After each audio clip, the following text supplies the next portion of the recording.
What's up guys, Caleb here. Today I'm going to be showing you how to make a duck call lanyard.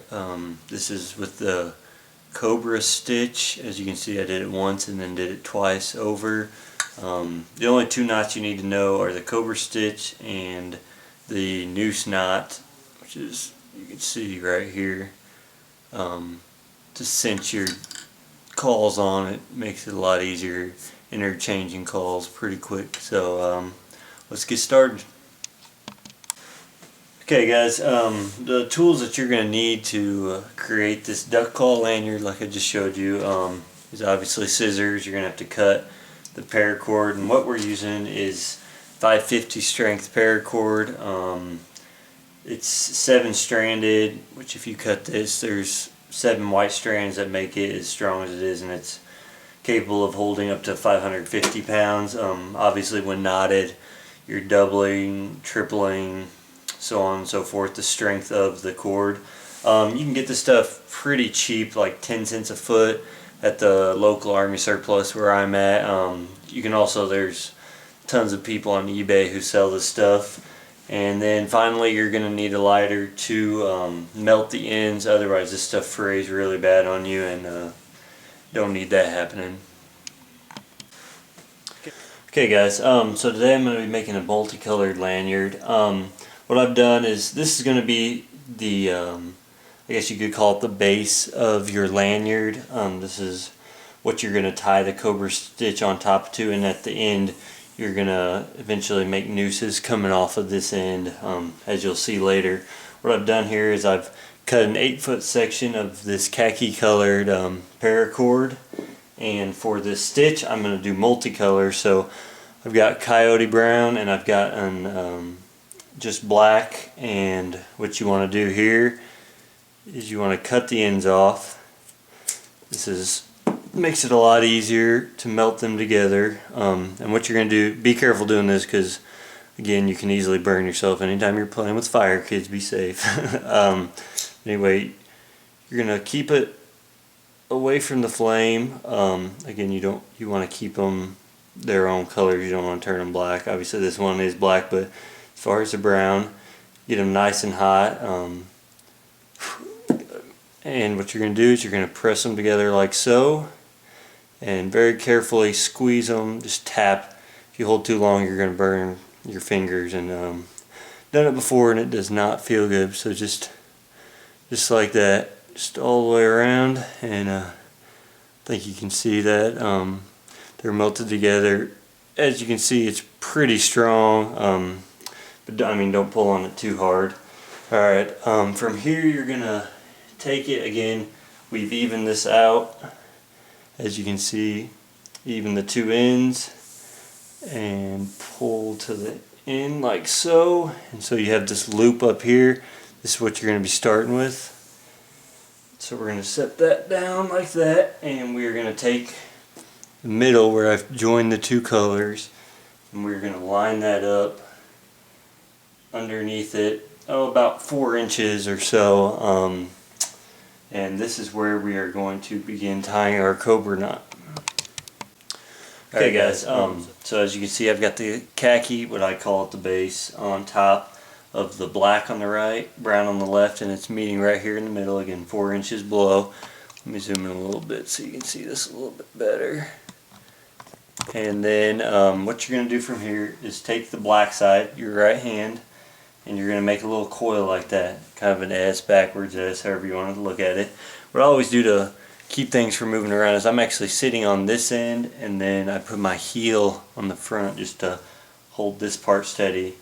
You're going to take this part on your left, the brown in this case, and you're going to go down through the first loop and underneath the base like so, and back up through the second loop.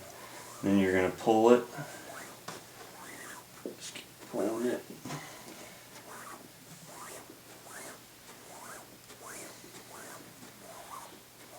You just want to keep pulling it through, bear with me.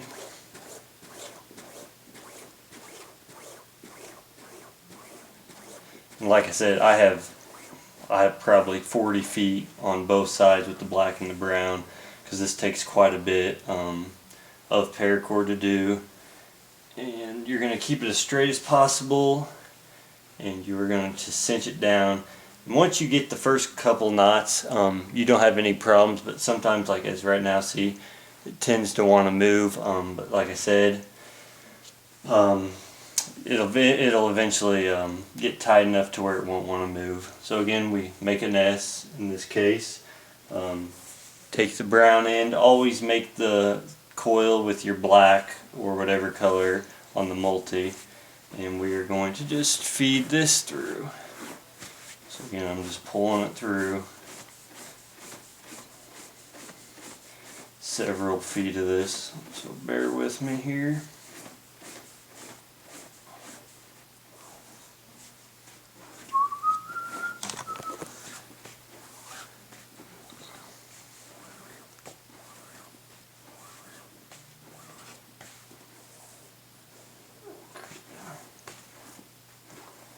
And then you want to pull it tight, and it's important, guys, that you get it very tight, because you don't want it loosening over time. You know, you want it to hold its shape. And as you can see, it's kind of, let me zoom in. I don't know if you can see that, but it's brown on. It's going to be brown with the Z pattern, and the Cobra stitch is going to be black. And from here, you just make an S with your the black cord again. Take your brown end, go down through first loop, up through the second, and then you just feed it. Once you've done this for a while, you get the hang of it, and it starts going a lot quicker. So keep going, and again, pull it as tight as you can, extremely tight. Then just repeat again. Make an S with your the black cord, and then down through the first loop, up through the second, and feed it through. And I'm going to fast forward this because this is just extremely repetitive, and I have a knot, so I'll catch up with you guys in a few. Okay guys, so as you can see, we started with the 4 inches we left up top, and I've done about 4 inches now of the Cobra stitch, and it is now time to add your first drop loop for one of the calls. So I'm just going to stick with the khaki theme. I've measured out about a foot of the khaki. You can do a little more. I wouldn't go any less, because it's always better to have too much than too little. You don't want to short yourself. Alright, so I've got the brown on the right side right now and the black, and as we've been doing, we've been coiling the black. So what you're going to do is do your coil, and you take the khaki piece. Let me zoom in a little. Take the khaki piece, and like we've been doing, act like it's the brown. You're going to go down through the first, up through the second, and you're just going to leave it there. So I went down and under, just like I do with the brown. I'm going to take my brown, I'm going to go down and up and follow the piece of khaki.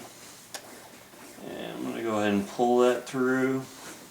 The reason you do this, you could just tie it in there, but this kind of hides where you add the drop loop. It just makes it look a lot smoother. It'll be on the bottom side of the lanyard, so people won't be seeing the burnt end, and so on and so forth. So we pull it, and you gotta keep this, keep it up. We're just gonna pull it, not tight.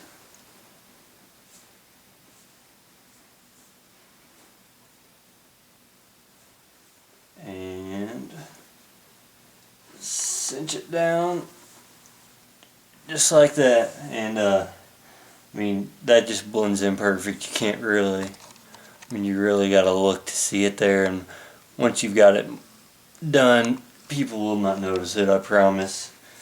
and just basically just keep this piece just up out of the way, and again make sure that's tight because you don't want to lose a duck call. They are not cheap, and just continue going down and back up through and continue this process. Whoops, tying myself up like so, making sure to really get it tight because again you do not want to lose a duck call. Just keep on doing it. Catch up with you guys in a little bit.